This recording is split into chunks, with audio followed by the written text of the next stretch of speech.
বিশেষ ব্যবস্থাপনায় দেশে ফিরছে আজ। এ নিয়ে বিস্তারিত জানাতে কুমিটোলা থেকে যুক্ত হচ্ছেন সহকর্মী শরীফ রোশন। কটা নাগাদ দেশে ফিরছেন জামাল ভূঁইয়ারা, আর কোন প্রক্রিয়ায় দেশে আসছেন তারা? সবশেষ কি তথ্য আছে আপনার কাছে?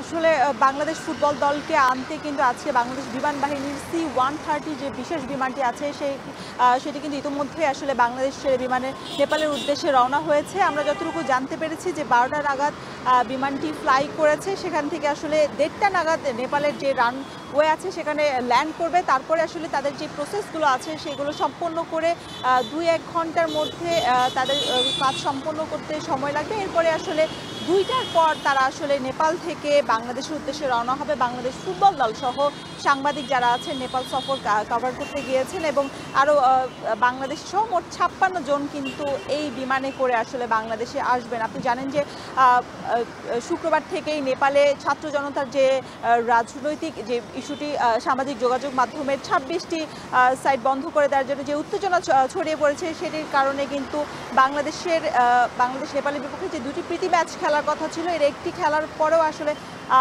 দ্বিতীয়টি খেলা হয়নি। 8 সেপ্টেম্বরই স্থগিত করতে হয়েছে অনুশীলন ম্যাচ সহ 9 সেপ্টেম্বরের প্রীতি ম্যাচটি। এরপরে আসলে 9 সেপ্টেম্বর তাদের দেশে আসার কথা ছিল 3টার ফ্লাইটে বাংলাদেশ এয়ারলাইন্সের। তবে এরপরে আসলে চলমান যে পরিস্থিতি, এরপরে উত্তেজনা ছড়িয়ে পড়ার কারণে নেপালে যে ত্রিভুবন আন্তর্জাতিক বিমানবন্দর আছে সেখানে ফ্লাইটটি তাদের শিডিউল বিপর্যয়ের কারণে পরবর্তীতে পড়তে হয়। এবং গতকাল আপনি জানেন যে গতকাল ত্রিভুবন আন্তর্জাতিক বিমানবন্দর খুলে দেওয়ার পর তারপরে আসলে যে যুব এবং ক্রীড়া মন্ত্রণালয়ের ব্যবস্থাপনায় এই ফিরিয়ে আনার বিষয়টি নিশ্চিত করা গেছে। তো আমার কাছে এই ছিল সবশেষ, এরপর জানা গেলে আরও বিস্তারিত জানাতে পারবো। নেপালে আটকে থাকা বাংলাদেশ জাতীয় ফুটবল দল সেনাবাহিনীর বিশেষ ব্যবস্থাপনায় দেশে ফিরছে আছে খবরে জানাচ্ছিলেন সহকর্মী শরীফ রোশন।